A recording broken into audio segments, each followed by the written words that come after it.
Okay, so one of the questions I get a lot about people that are even interested in the slightest about going with water cooling solutions in their computer is, okay, what do you recommend to keep my stuff from leaking everywhere and blowing something up?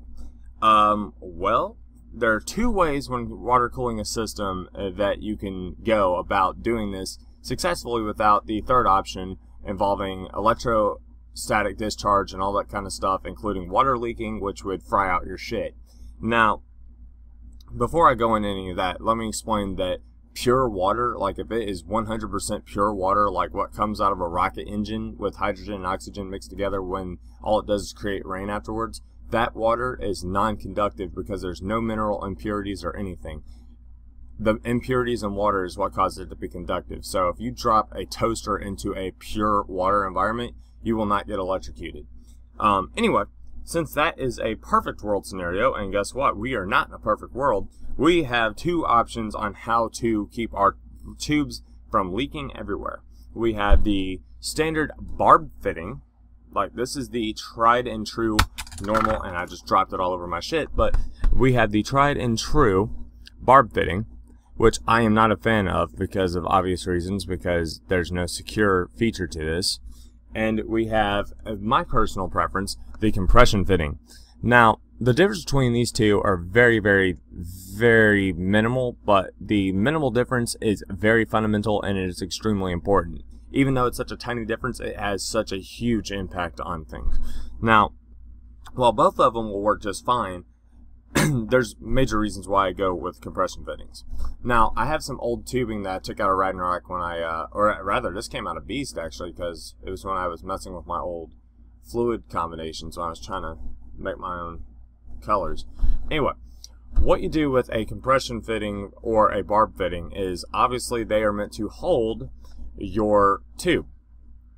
Now, when you use a compression fitting, or in this case a Barb fitting rather, your objective is to get this as far onto the barb as you possibly can, and these will cause it to bulge. When it bulges, focus, when it bulges right here, that means it's secure, but you, in this particular barb, you want to have some kind of a clamp. Now, I have a clamp right here, and you want to put this like so, and boom, you have now just successfully put your clamp on after you've tightened it up, and there you go. That's what it will look like. That approach, in my opinion, if you're going for a machine shop kind of look, like if it's industrial build type, then perfect. But since I go more for the elegant kind of approach, or rather whatever works, but if I have a preference, or if I'm allowed to use my preferences, I go with compression fittings. Now, let me show you. I'm going to go ahead and do a real world demonstration here. And that was my, if you heard a lot of pop noise, that was my microphone just getting bitch slapped by a tentacle monster hose. So yeah, that is what it looks like when you have a regular standard Barb fitting. Just imagine your block being right here like so, and that will be exactly what it looks like inside of your case or water block or whatever the hell you are trying to cool. Preferably a water block, because a case would be just kind of silly. So, with a compression fitting, what you do is, obviously you have to take this part off first, or else this really doesn't work. But you have to screw it into the block first, because, you know, doing this is kind of ridiculous, but this is just an example. So, you take this. Also keep in mind, since I've got your attention, you take one of these elbow joints. Keep in mind there is a Barb fitting on here, and that's a long story short. I'll tell you later. Anyway, if you want to have a natural bend instead of having to kink it like this, which this is actually really good tubing to fight kinks, except for right there, like, it's actually got a pretty good resistance, especially for what I do, since I do wide loops anyway.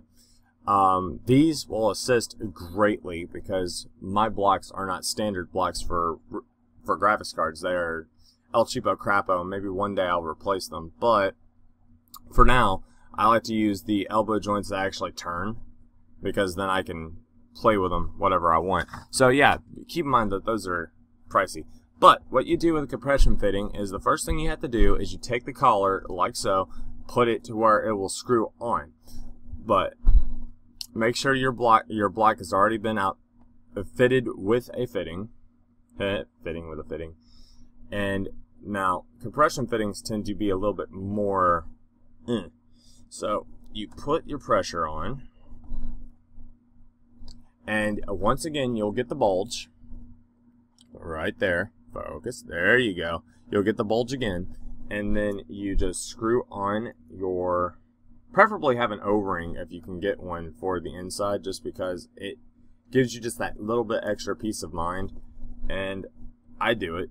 Like, if I have O-rings available, you bet your ass I use them. But let's see, sometimes these can be a little bit of a pain to get them started, but once they get started, son of a bitch, that's the disadvantage. That's like the only actual disadvantage of a compression ring. Okay, that's it. Derp, I had the tube a little bit bent and it didn't want to go. But once you get it on the collar, I'm not going to tighten it all the way down, but once you get it on its collar, it'll look something like this.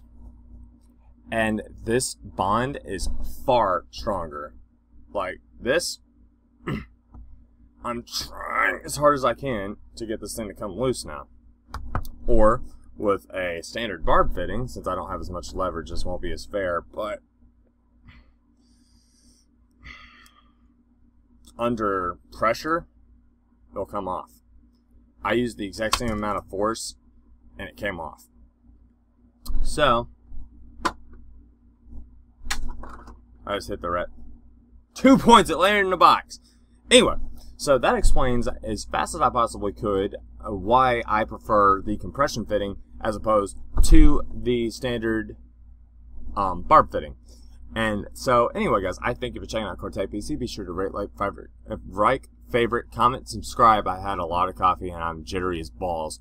But yeah, be sure to rate, like, favorite, comment, and subscribe to Core Tech PC. Disable ad block. In fact, you should totally uninstall it, like I have recently. Totally just gotten rid of it because I didn't want it there anymore, because I had it disabled everywhere and it was pretty much useless.